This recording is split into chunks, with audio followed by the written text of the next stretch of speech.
Welcome back to Native Legends. Today we're going to read some poetry written by a man named Bob Ansley. Now, Bob Ansley came out of the Cherokee Nation as a young man, moved to Houston, and became a writer, and very well published. But in his small book he gave Grandpa Otter, he also gave him the option to use his poetry to tell what type of people we are. So sit back and enjoy one of his great poems named Watch Out, She's a Witch. And while you're here, go ahead and click the subscribe button and the bell icon so that you'll know when we release new videos. Thank you.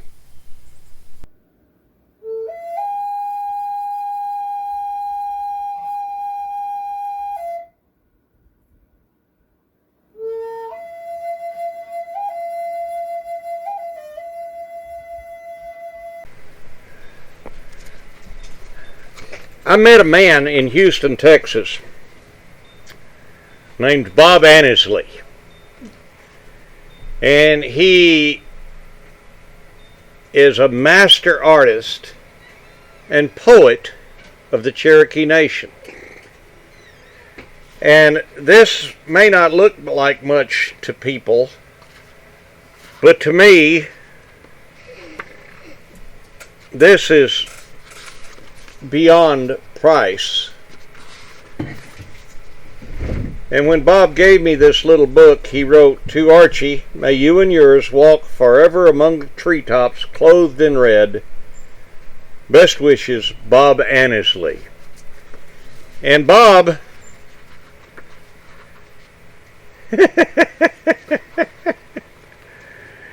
he's another one of them orphan Indians, 'cause I don't know if you can see the picture. Here you've got this big bushy black beard. He's got on his Ray-Ban sunglasses. And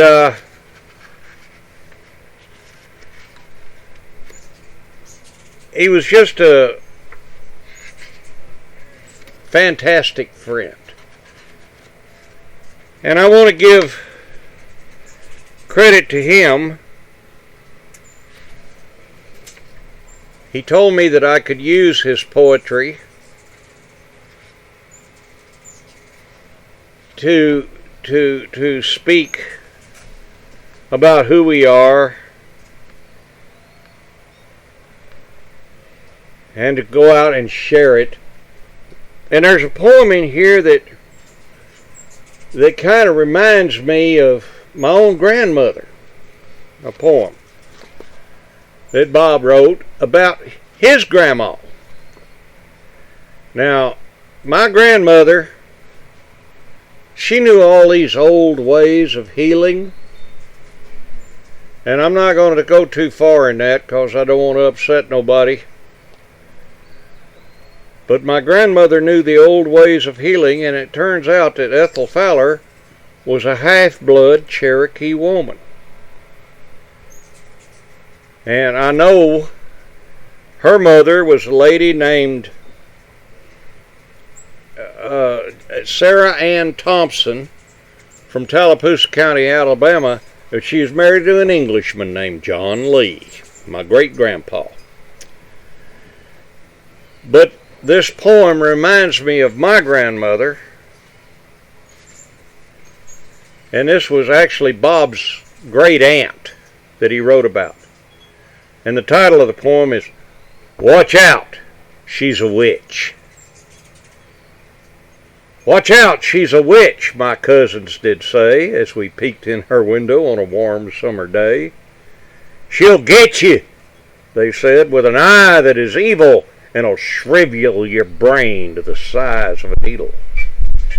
It's true what we say, cross our hearts, hope to die, if what we are saying should turn out a lie. With eyes big as saucers, I peeked in again.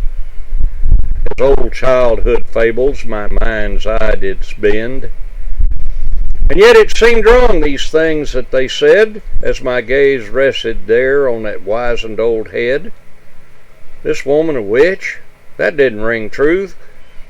through all my impressions, were frightfully new, and I'd already heard stories that my relatives told of a woman who healed with methods of old.